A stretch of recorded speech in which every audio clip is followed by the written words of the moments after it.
Los Angeles, a beacon of dreams, a city of endless possibilities, the entertainment capital of the world. Towering skyscrapers scraped the sky, a testament to human ambition. Palm trees swayed in the gentle breeze, their fronds whispering tales of a city bathed in sunshine. From the Hollywood Hills to the Pacific coastline, Los Angeles pulsed with an infectious energy. Tourists and locals alike flocked to its beaches, soaking up the California sun. Laughter echoed through its theme parks, a symphony of joy and carefree abandon. Los Angeles was a city that dared to dream, a place where anything felt possible. But beneath the glitz and glamour, a hidden danger lurked.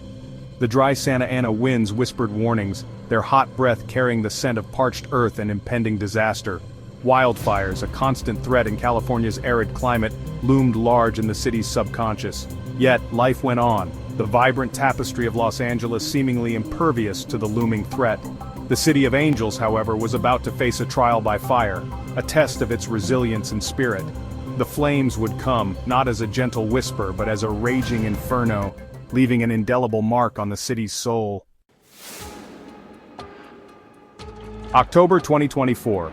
The Santa Ana winds arrived with a vengeance. Their dry, relentless gusts whipped across the canyons, turning the landscape into a tinderbox. Then, the unthinkable happened. A spark, perhaps from a downed power line or a carelessly discarded cigarette, ignited the inferno.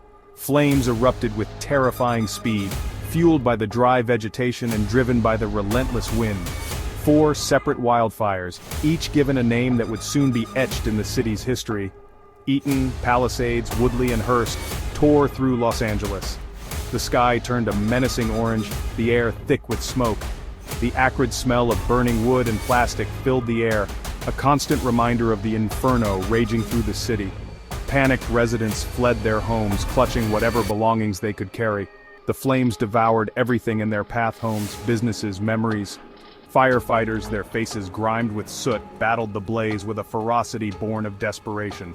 They were the city's last line of defense, risking their lives to save a city under siege, but the fires were relentless, their insatiable hunger consuming everything in their wake. As the flames raged, a controversy ignited alongside them. Earlier that year, Mayor Karen Bass had made the difficult decision to slash the fire department's budget by over $17 million. The move, she argued, was necessary to address the city's growing homelessness crisis. A staggering $1.3 billion was allocated to homelessness initiatives, nearly double the fire department's entire budget.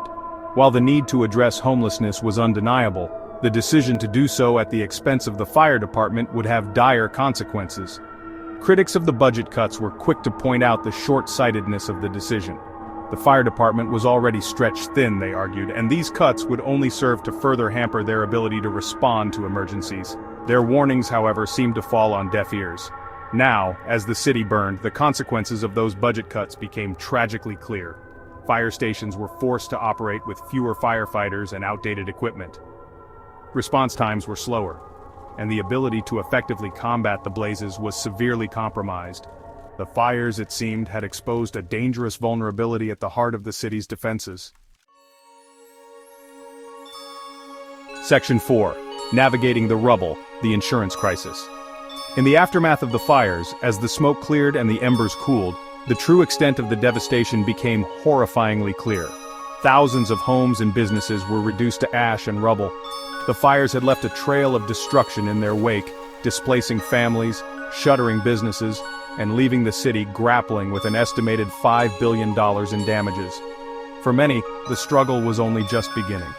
California was already in the throes of an insurance crisis.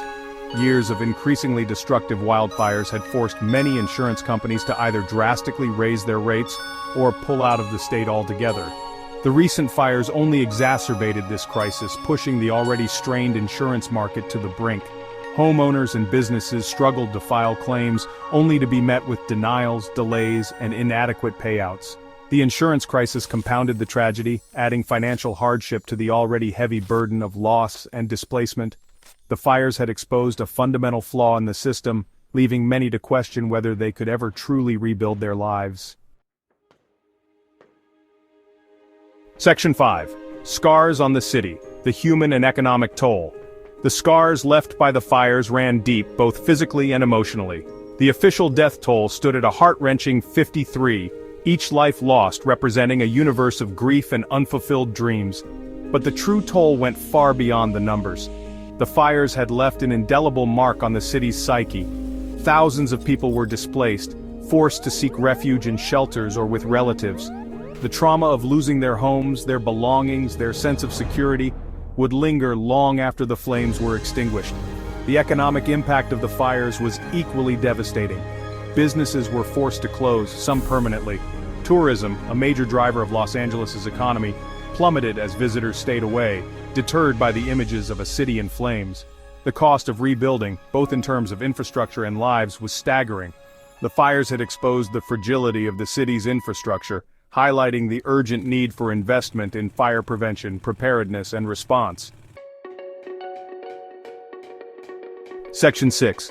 Rise from the ashes, a city rebuilds.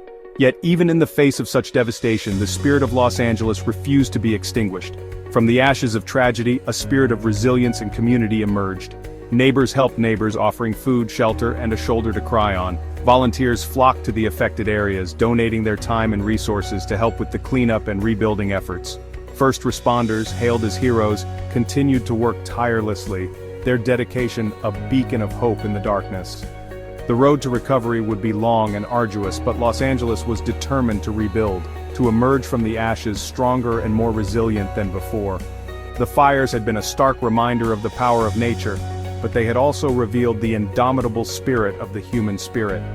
In the face of adversity, the City of Angels had come together, proving that even in the darkest of times, hope and humanity could prevail. Section 7, a call to action, protecting our future.